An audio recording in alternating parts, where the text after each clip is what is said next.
Gas দে, বিদ্যুৎ দে, নইলে গদি ছাইরা দে। সংসদে অনেক মিথ্যাচার করেছেন, জনগণের সামনে আপনাদের মুনাফিকি চরিত্র স্পষ্ট হয়ে পড়েছে। এখন হলো গদি আমাদের টান দেওয়ার সুযোগ এসেছে। আমরা স্পষ্ট জানিয়ে দিতে চাই, গ্যাস দে, বিদ্যুৎ দে, নইলে গদি ছাইরা দে। তারেক রহমান গদি ছাইরা দেন। যদি গদি টিকাইতে হয় বাংলাদেশে সংস্কার বাস্তবায়ন করতে হবে।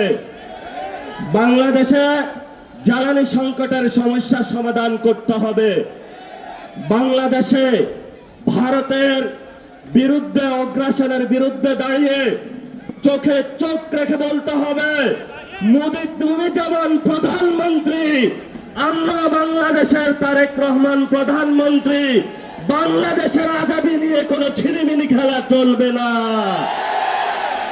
শেষ কথা বলবো, এখানে শহীদ ওসমান হাদির হাজার হাজার উত্তরসূরি দাঁড়িয়ে আছে। শহীদ ওসমান হাদি ভাইয়ের হত্যাকাণ্ডের বিচার হওয়া পর্যন্ত আমরা কি মাঠ ছাড়ব? শহীদ ওসমান হাদি ভাইয়ের উত্তরসূরিরা কি ঘুমিয়ে আছে? আজাদীর লড়াই চলবে। সে লড়াই ঐক্যবদ্ধ হন।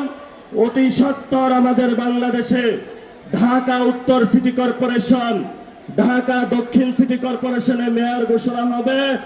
অলরেডি ঘোষণা হয়েছে।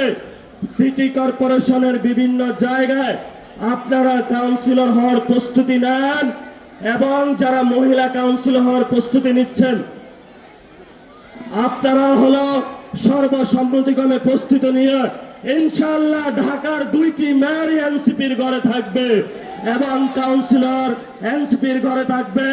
সবাই সুন্দরভাবে এখান থেকে যাব। কেউ যদি প্রোগ্রামের আশেপাশে ডিস্টার্ব দেওয়ার চেষ্টা করে তাদেরকে পুলিশের হাতে তুলে দেবো ইনশাআল্লাহ। দোয়া করবেন। আসসালামু আলাইকুম।